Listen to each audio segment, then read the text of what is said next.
You are here because something pulled you closer, a signal too precise to ignore. Not an accident, not a passing curiosity, but a quiet pressure from the field that surrounds you. You have walked through many corridors of your own life, tracing the patterns of ruins, studying the cracks as if they carried the answers. You kept telling yourself that you were simply cautious, simply preparing. But underneath that patience, there was fear, and it was not the fear of failing. It was the fear of your own magnitude, the terror that if you truly stepped into building, the weight of your own force would change everything.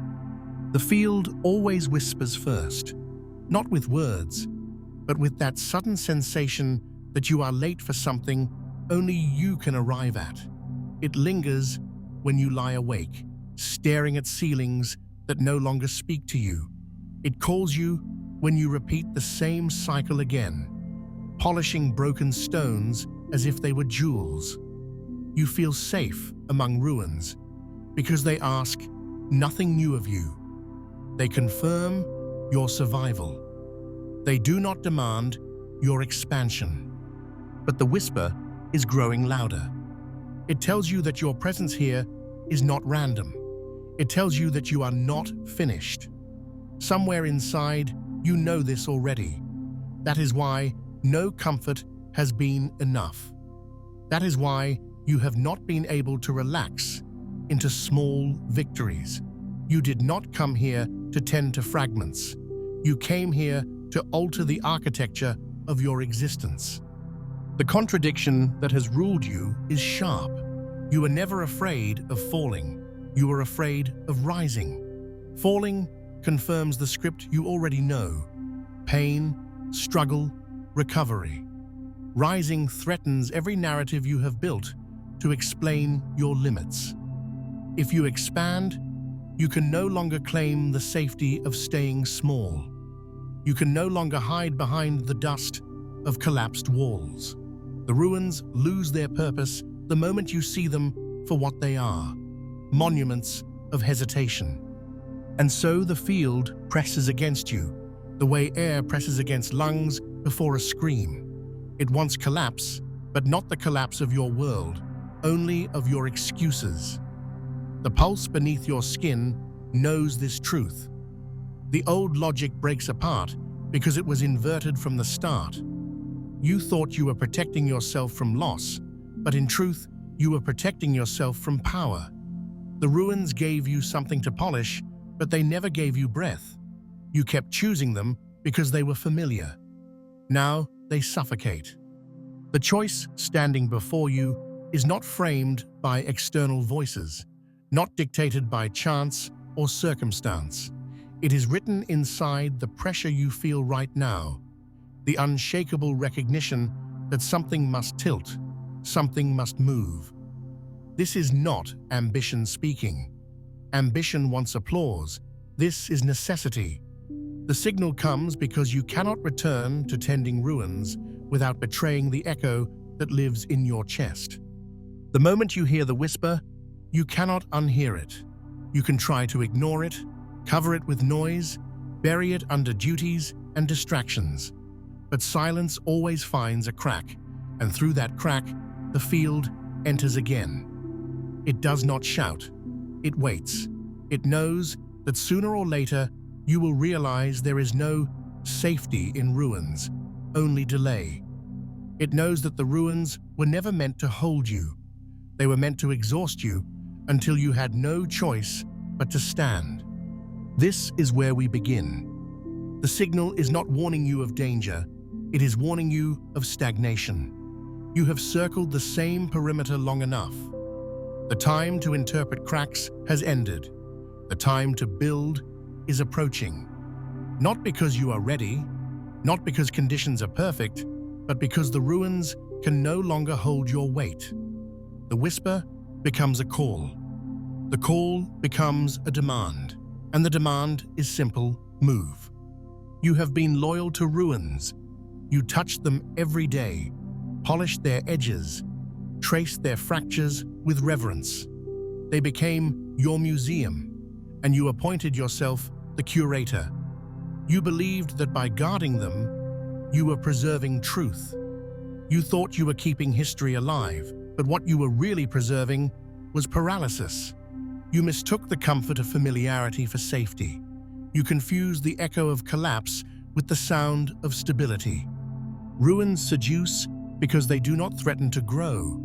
They remain still, predictable, unchanging. They allow you to stand above them and say, I know this place, I know this pain. In the quiet of rubble, you can pretend you are wise.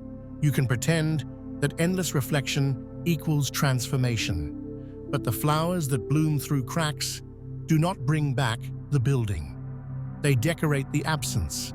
Beauty appears, yes, but it is beauty woven from decay.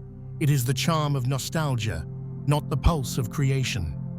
You lingered among them because ruins made you necessary. They needed your care. They gave you identity. The act of tending the broken became a substitute for moving forward. You could point to scars and say, this is who I am. You could point to the dust and say, this is my story. It felt noble, almost holy, to keep visiting the wreckage. Yet underneath it all, there was only avoidance. The ruins protected you from the terror of an open horizon. Every ruin whispers the same lie. Stay with me, because to leave is to lose. But you cannot lose what is already gone. You cannot keep breathing dust and call it devotion. You cannot mistake stagnation for loyalty. The building fell, the life collapsed, the story ended. To guard the aftermath forever is to chain yourself to ghosts. Ghosts never ask you to grow, they only ask you to remember. And memory without movement becomes a prison. The danger is subtle, because ruins look like lessons. You tell yourself you are learning, analyzing, gathering wisdom. But there comes a moment when reflection turns into worship. You stop learning and start kneeling. You polish the cracks until they shine, but shining cracks are still cracks. A ruin cannot shelter you. It has no roof, no walls, no foundation that can hold the weight of your next becoming. It only has echoes, and echoes cannot feed you. The false safety of ruins is this: they demand no risk. They let you feel as though you are working while you are only circling. You can spend entire years cataloging your failures, naming each stone, memorizing every fracture line. You can weave 1,000 stories about what collapsed and why. Yet no story resurrects the structure. The only thing that resurrects is your decision to build again. Until that decision is made, you remain a curator of endings, not a creator of beginnings. Look closely. The ruins are not holy relics. They are simply evidence of what was. They cannot punish you. They cannot bless you. They cannot command you. Their only power is borrowed from your gaze. Every time you treat them as sacred, you surrender the chance to design something new. You make the past sovereign over your future. You tell yourself that honoring the ruins is respect, but respect without release becomes a shackle. The truth is clear, though painful. The ruins do not need you. They never did. They are complete in their collapse. The more you attend to them, the smaller you become. The more you decorate them, the less you live. To step away feels like betrayal, but it is not. It is liberation. To leave ruins behind is not to forget your story. It is to write the next chapter. You can carry the memory without carrying the dust. You can honor the fracture without refusing the future. One breath is all it takes. One turning of the body. You do not need to destroy the ruins. You only need to stop kneeling to them. You only need to stop calling them home. They were never meant to be a destination, only a reminder that walls can fall. And if walls can fall, they can also rise again. The ruin is not proof of your weakness, it is proof of your endurance. But endurance is not enough. You were not born to endure alone. You were born to build.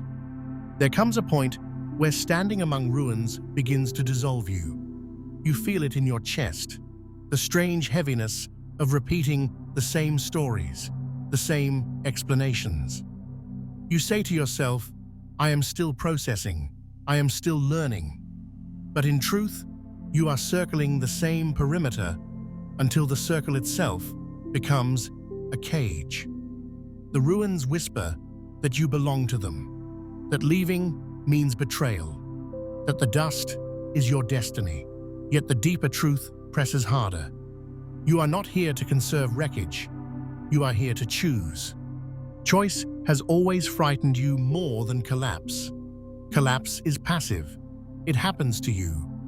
Choice demands authorship. Choice forces you to stand where no script has been written.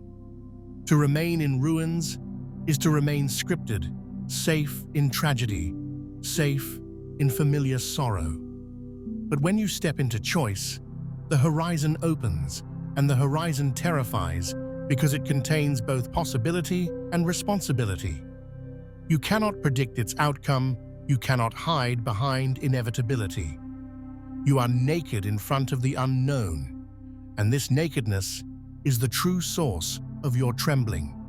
It is here, in this trembling, that the idea of superposition enters. Life offers you many paths, but not in sequence, in layers. At this moment you carry multiple futures within you, as though you are both builder and prisoner, both free and bound. You are the echo and the architect at once. To step forward is to collapse the possibilities into one. The hesitation comes because you fear choosing wrong. Yet what you do not see is that refusing to choose is also a choice, and it always collapses towards stagnation. The ruins taught you hesitation. They said, stay still, analyze more, wait for certainty. But certainty never comes before movement. Certainty is born after. To demand certainty before choosing is to demand fruit from a seed you never planted. The moment of decision always feels like stepping into nothingness. That is why most people cling to ruins forever. They prefer familiar emptiness over uncertain creation. But you are not most people. That is why you are here. That is why the whisper became a call. The paradox is merciless. Only by risking wrong do you find what is right. Only by building something fragile do you discover its strength.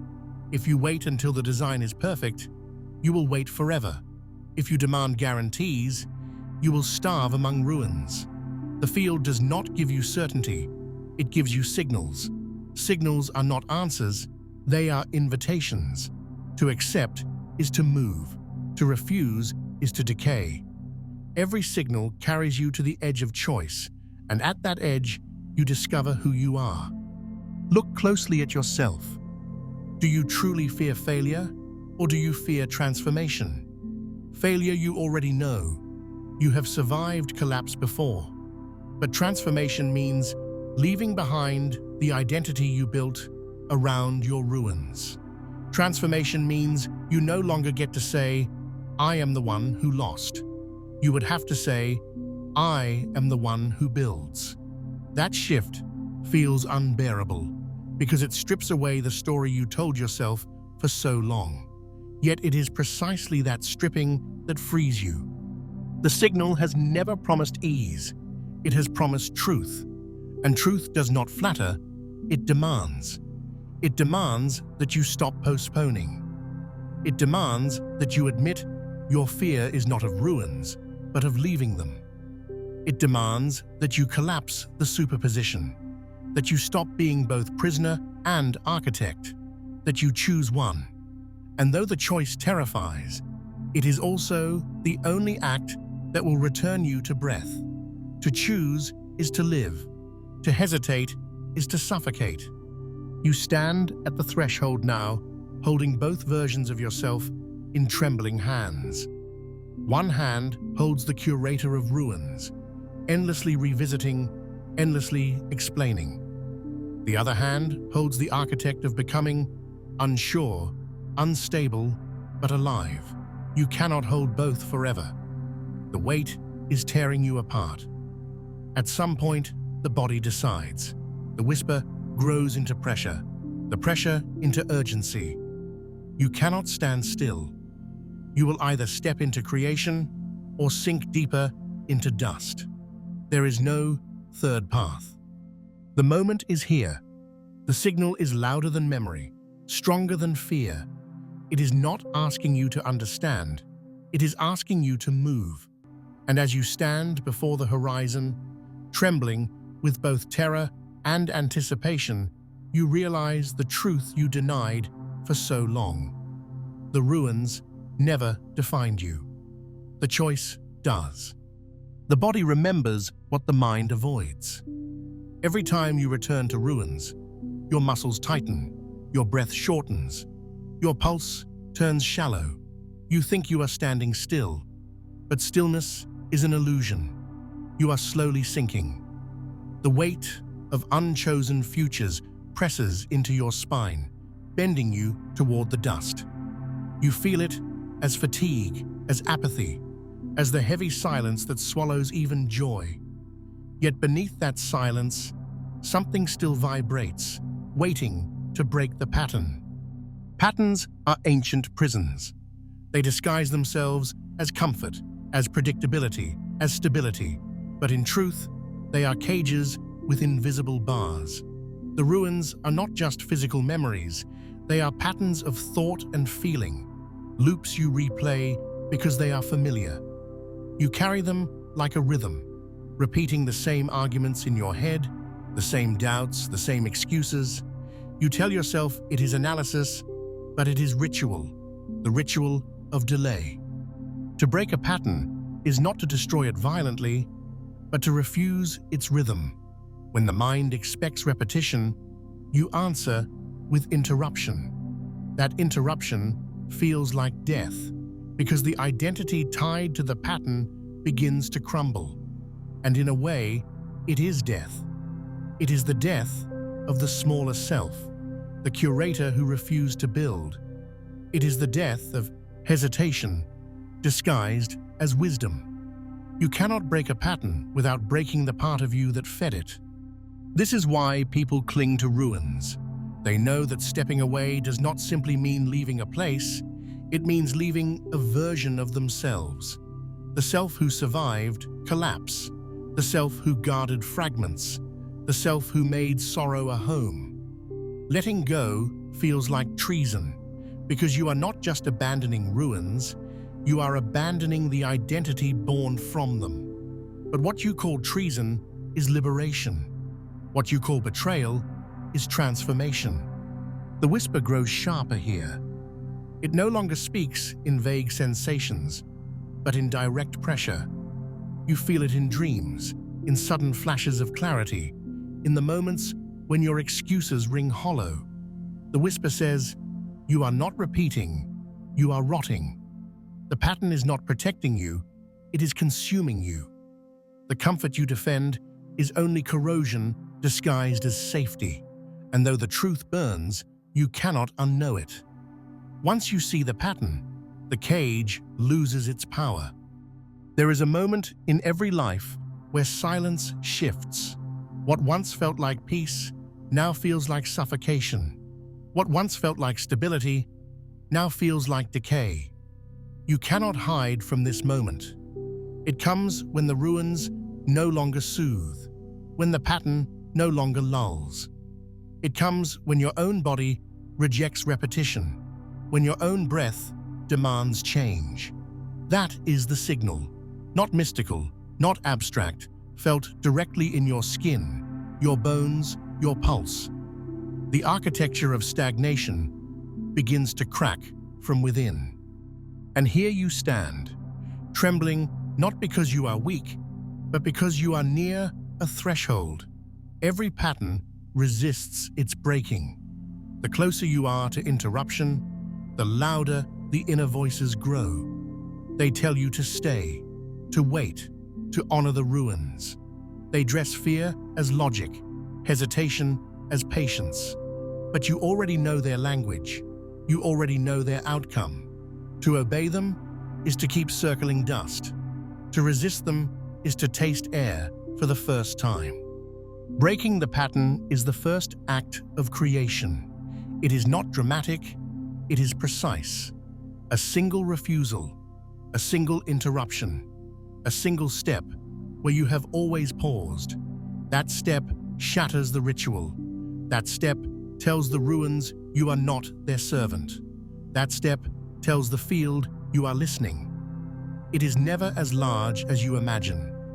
The smallest refusal of repetition collapses the cycle, and in its collapse, you are reborn. The ruins do not end when you walk away, but their power over you does. They will still exist, but they will no longer define you. The patterns will still whisper, but they will no longer command you. You will carry their memory, but no longer their rhythm. And in that silence, for the first time, you hear something else. Not the echo of collapse, but the hum of becoming. Not the weight of dust, but the breath of possibility. Time itself begins to change when you step away from ruins. In the rubble, hours collapse into sameness. Days blur, seasons pass unnoticed, because nothing new takes root.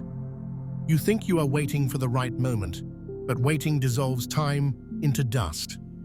You wake up and realize entire years of vows have been sacrificed to hesitation.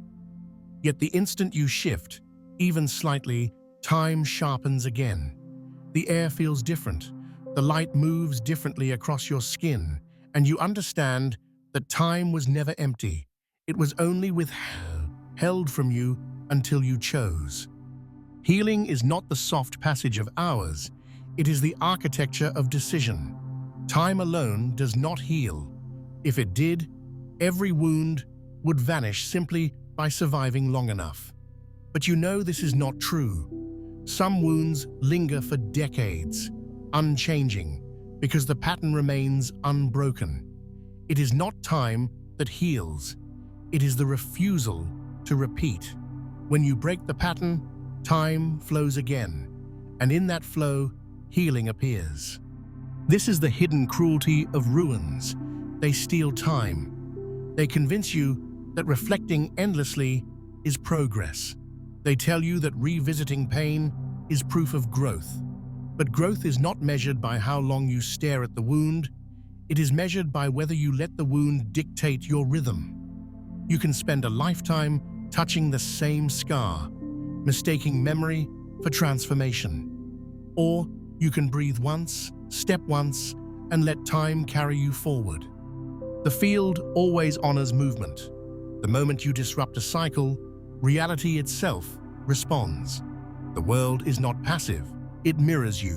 When you remain in ruins, it delivers more decay. When you step beyond, it delivers new signals, new alignments, new chances.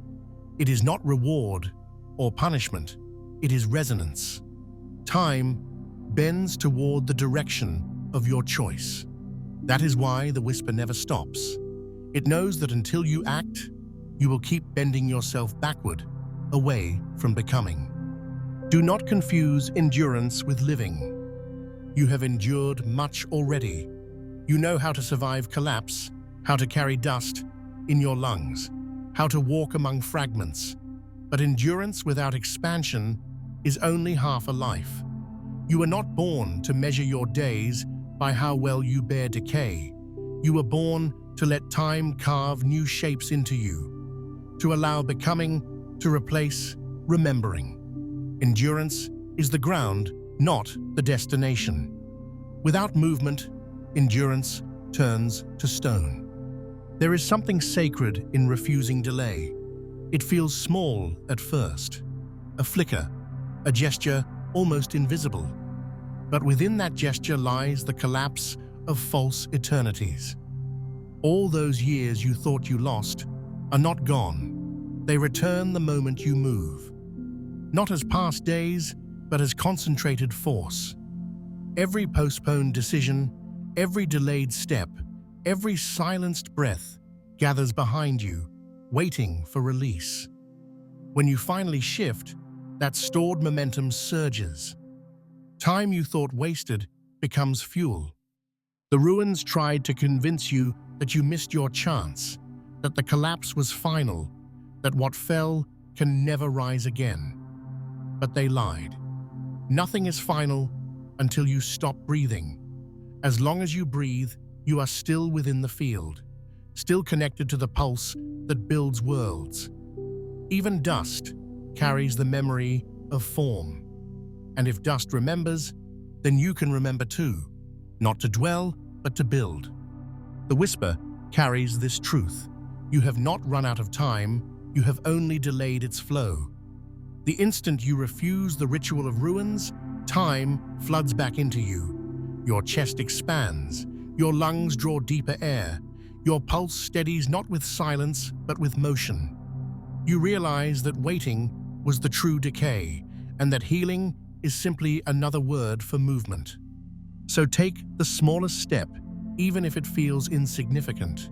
Step into a new rhythm, into an hour that does not repeat the last. That step is the architecture of healing. That step tells time you are ready to receive it again. And as time returns, you discover something the ruins never showed you. The future is not an empty hallway. It is a living structure waiting for your hands. When you step beyond ruins, you enter a silence unlike any you have known. Not the heavy silence of dust, but a clear space where the old echoes no longer dominate. At first, it feels terrifying because there is nothing familiar to lean on. No broken walls, no familiar debris to circle. You face an expanse, and in that expanse, every step is your responsibility. This is the price of freedom. There is no script waiting for you. The path is not drawn. It emerges only when you move. The mind panics here. It craves the certainty of repetition. It misses the ruins, because ruins at least gave you a story, however broken. Now you stand without a story, and the absence feels like emptiness. But emptiness is not loss. Emptiness is invitation. It is the blank canvas that terrifies and liberates at once. To look into it is to feel both powerless and infinite. The whisper does not leave you here. It grows louder. It says, "You have left the cage, now build the sky." Building begins within. Before any wall rises outside you, an inner foundation must take shape. That foundation is not belief in perfection. It is belief in movement. You do not need to know the final form. You only need to know that every stone placed with intention becomes part of something greater. The ruins taught you paralysis through analysis. The field teaches you creation through rhythm. Not flawless plans, but living sequences. Step, breathe, adjust, continue.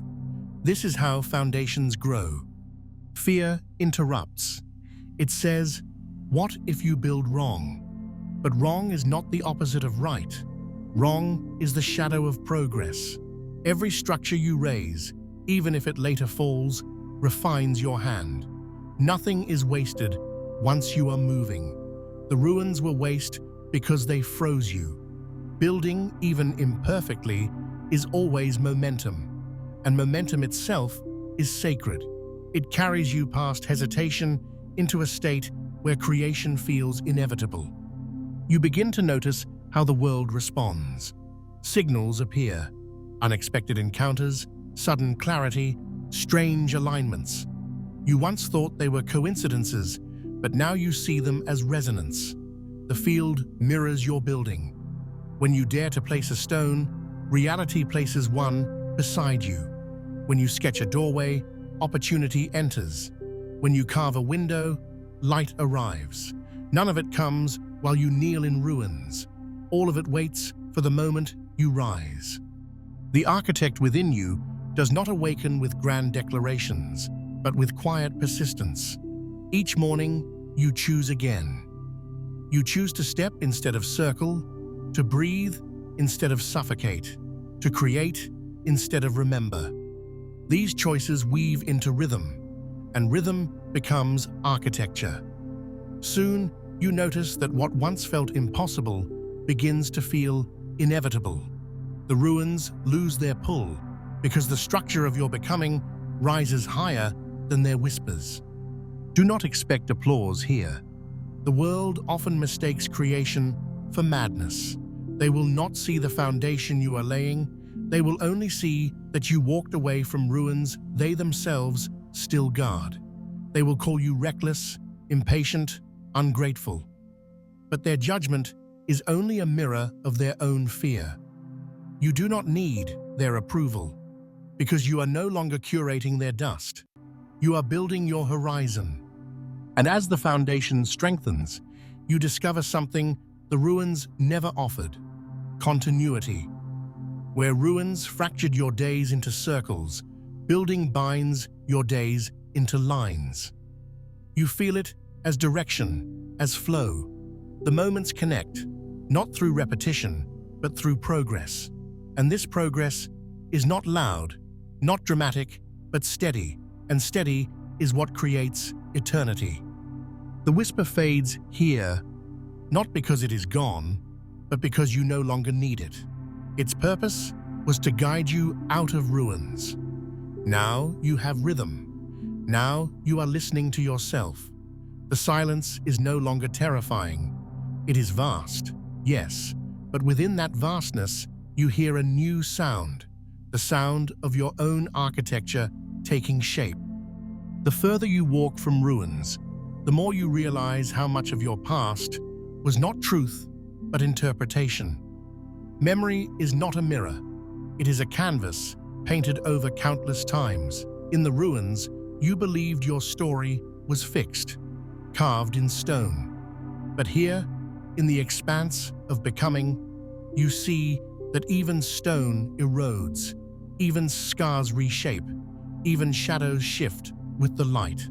The past is not a cage, it is raw material.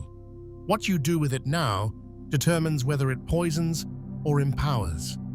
You begin to sense that every wound carries two faces. One face is the pain, the story of collapse, the endless repetition. The other is the seed, hidden beneath layers of sorrow, waiting to germinate once you stop worshipping the wound. Most people never find the seed because they keep rehearsing the pain. They polish their wounds like trophies, proof of endurance, proof of survival. But endurance is only half the truth. Survival is not the end. Survival is the starting point of creation. The architect within you does not deny wounds. To deny them would be to return to illusions. But neither does the architect kneel before them. The wound is acknowledged, then reshaped. The scar is not erased, but woven into the design. This is the alchemy of becoming. The same wound that once froze you becomes the opening through which light enters. Pain is not wasted once it is transfigured. The ruins once whispered that you were broken. Now the field reveals a deeper truth. Broken is only a perspective. Every fracture can be a pattern, every fragment a piece of a larger mosaic. The past you thought ruined you is also the past that prepared you. Those who never collapsed cannot know the strength of rising. Those who never doubted cannot know the power of choosing. Those who never shattered cannot know the beauty of rebuilding. Your ruins are not your shame, they are your raw material. It is tempting to believe you must erase everything that came before in order to start anew, but erasure is another form of denial. True transformation does not erase, it integrates. The child you once were, the dreamer you abandoned, the lover you lost, the voice you silenced, all are threads in your fabric. To reject them is to tear yourself apart again. To integrate them is to weave them into something stronger, something unbreakable. Integration is not comfort. It requires facing the parts of yourself you despised, the selfish moments, the fearful choices, the betrayals you committed against yourself. These too are fragments of the mosaic.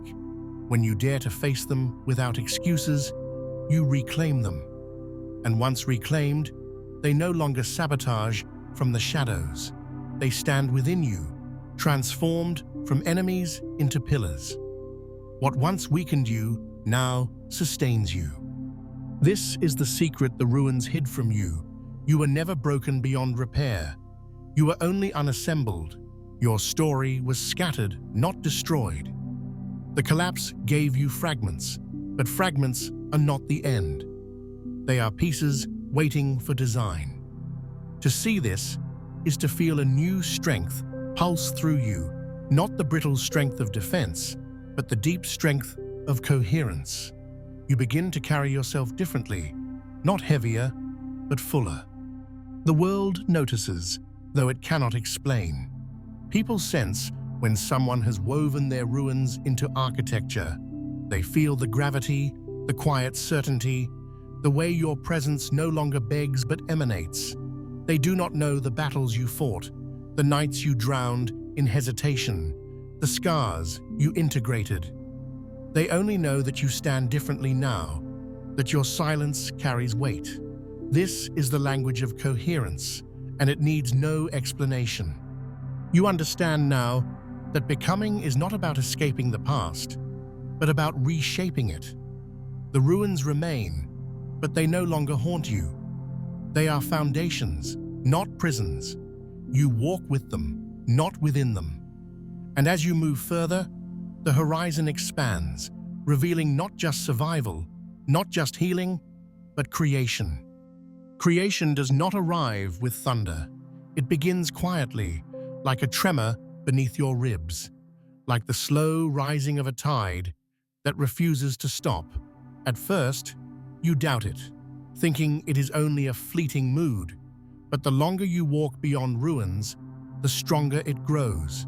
You notice it in the way your thoughts shift, in the way your hands itch to shape, in the way your silence no longer suffocates but carries possibility. What once was emptiness now feels like fertile ground. The ground of creation is risk. Not the reckless kind, but the sacred willingness to step where there are no guarantees. Every act of building demands trust, not in fate, not in perfection, but in your own ability to adjust. The ruins promised safety through repetition, but that safety was a coffin. Creation offers danger, but the danger is alive. It keeps your blood warm, your breath sharp, your senses alert. Without risk, there is no becoming. Without danger, there is no depth. You begin to see how the smallest choices ripple outward. A word spoken differently, a silence held longer, a step taken when you once froze. These shifts alter the entire structure. They seem insignificant at first, but creation multiplies small acts into vast outcomes. You realize you never needed a dramatic overhaul. You only needed consistency in choosing the new over the familiar. The field rewards rhythm more than force. Doubt lingers. It always does. It asks whether your creation will collapse like the ruins before. But this time you understand. Collapse was never punishment. It was revelation. Every structure not aligned with your becoming had to fall. What you build now is different because you are different. You no longer build to protect wounds or to prove worth. You build because building is breathing. You build because creation itself is your nature. And with that realization, a new clarity arrives. You are not only architect, you are also material. You are the stone, the beam, the breath within the walls. Every choice shapes not just what you stand within, but who you become. Creation is not external. It is the sculpting of your very being. You are both builder and structure, both hand and foundation. To create outwardly is to be created inwardly. This is why the field feels alive. It is not separate from you. It does not test you from afar. It is woven into your veins, your breath, your steps. When you create, you are in dialogue with it. When you place a stone, the field places another. When you declare space, the field fills it with air. When you open a doorway, the field pulls light through. You are not dragging existence behind you. You are co-weaving with it. The ruins could never teach this because they were static. They froze you into thinking life was a script already written. But creation teaches the opposite. Life is an improvisation with the infinite. No plan survives the untouched, and yet every gesture matters. You learn to move with the rhythm rather than against it. Control fades, but coherence strengthens. You no longer demand certainty, you demand alignment. And alignment feels different from perfection. Perfection isolates, chasing impossible edges. Alignment integrates, weaving your fractures into harmony. You feel it in your body when you are aligned. Breath steady, chest open, steps grounded. It is not about flawless design, but about resonance. And resonance endures where perfection shatters. The silence you once feared now becomes your companion. It is not the silence of ruins, but the silence of space ready to receive. In that silence, you sense that the true work has only begun. The foundation is laid, the rhythm established, the integration underway. What comes next is not survival, not healing, but expansion. And expansion is not loud. It grows like roots beneath soil, unstoppable, unseen, preparing to break through as life. Expansion is not a straight line upward. It moves like breath, like tides, like the pulse in your veins. At times it swells, carrying you forward with effortless momentum. At times it recedes, leaving you standing in quiet stillness, wondering if it has abandoned you. But expansion never leaves. It shifts rhythm. It teaches you to trust both the surge and the pause. The ruins made you fear stillness, but the field reveals that stillness is not death, it is incubation. In the pause, roots deepen. In the silence, strength gathers. You begin to recognize that growth is not measured by speed, but by depth. A structure that rises too quickly without foundation collapses. A life that chases only upward movement becomes fragile. True expansion is balanced. It is patient enough to root, courageous enough to rise. You learn that your rhythm will not match others. Some will sprint ahead, some will linger behind, and you will be tempted to compare. But comparison is another ruin. Expansion is unique to each builder. Your tempo is yours alone. This realization softens you. Where once you demanded constant progress, now you honor cycles. Where once you cursed pauses, now you welcome them as necessary seasons. You understand that nothing blooms without winter, that no tree stretches skyward without first surrendering to soil. To expand is not to deny limits, but to transform them. Limits are not walls, they are thresholds, asking to be crossed with patience. In this rhythm, power awakens quietly, not the loud power of domination, but the steady gravity of coherence. People begin to notice it in you. They sense that you do not need to prove, do not need to chase, do not need to perform. Your presence alone bends the air slightly, as if the space around you has recognized your expansion.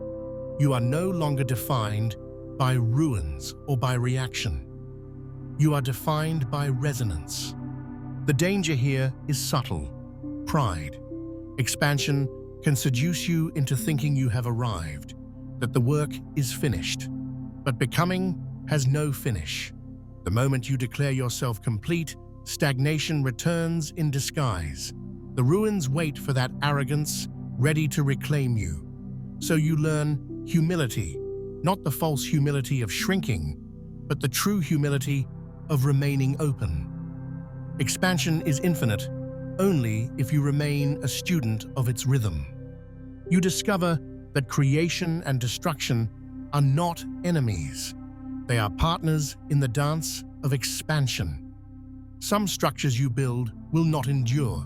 Some choices will falter. Some pathways will dissolve. But instead of mourning collapse as failure, you now see it as refinement. Each ending clears space for alignment. Each fall teaches new balance. Expansion requires destruction as much as construction. To resist this truth is to resist life itself. The ruins once convinced you that destruction was the end. Now you know it is only transition. You are no longer afraid of endings because you have learned to carry beginnings within you. Even when something you loved dissolves, you do not crumble into dust. You gather the fragments, integrate them, and continue building. This resilience is the essence of expansion. The ability to remain whole even as forms change. And so, day by day, you rise differently, not in haste, not in desperation, but in coherence. The structure of your being grows taller. The foundation of your choices grows deeper. What once felt impossible now feels natural. You look back at the ruins, not with longing, not with hatred, but with clarity. They were necessary. They were the soil of your roots, but they are no longer your home. The horizon stretches wider now. You feel its pull, not as pressure, but as invitation. There is no final form waiting, only continuous unfolding. Expansion is not a destination. It is the state of living aligned with becoming. And as long as you breathe, the unfolding does not end. There comes a moment when you realize the journey has not been about ruins or even about building. It has always been about becoming. The ruins were only mirrors, showing you where you clung to illusions. The field was only space, waiting for you to move. The architecture you raised was never just walls or metaphors. It was the unfolding of your own being. You have not simply built a life, you have shaped yourself into a structure capable of holding life fully. This is the quiet triumph, not victory over others, not the applause of a world still circling its own ruins, but the deep recognition that you have transformed collapse into coherence. You carry within you both the wound and the healing, both the fracture and the mosaic. You are not divided, you are whole. And in this wholeness, you discover a strength that does not shout, does not demand, but radiates. It is the strength of presence, the strength of one who has walked through shadow and returned with light. Do not mistake this for an ending. Endings are illusions. Every conclusion is simply another threshold. What you hold now is not finality, but readiness. Readiness to continue weaving, to continue building, to continue expanding without clinging. The ruins once promised permanence and failed. Expansion promises nothing but rhythm, and yet that rhythm is enough. It is alive, and aliveness itself is the greatest gift. You will still face storms, you will still encounter collapse, but you no longer fear them. Storms do not undo what has been integrated. Collapse does not erase coherence. You may bend, you may even break in places, but you know now how to gather fragments and rebuild. This is resilience not as stubbornness, but as artistry, the ability to shape even destruction into design. And when others encounter you, they may not understand. They may see only a person who seems calm where others panic, steady where others shatter. They will not know the path you walked, the ruins you left, the silence you survived, but they will feel it. They will sense the architecture of your being, and it will awaken something in them. Perhaps a whisper, faint at first, but enough to remind them that they too can leave their ruins. In this way, your becoming becomes an invitation. The true architect does not build only for themselves. Every stone you place becomes part of a larger resonance. Every rhythm you establish ripples into others. You are no longer merely surviving your own collapse. You are shaping a field where others may find the courage to rise. This is not duty, not obligation. It is simply the natural overflow of coherence. Wholeness cannot help but radiate. And so the journey circles back, though never to the same place. You remember the ruins, but you no longer belong to them. You remember the whispers, but you no longer need them. You stand in silence, but it is no longer emptiness. It is vastness, waiting for the next unfolding.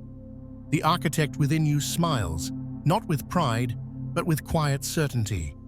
The work is never finished, and that is the beauty. To live is to build. To build is to become.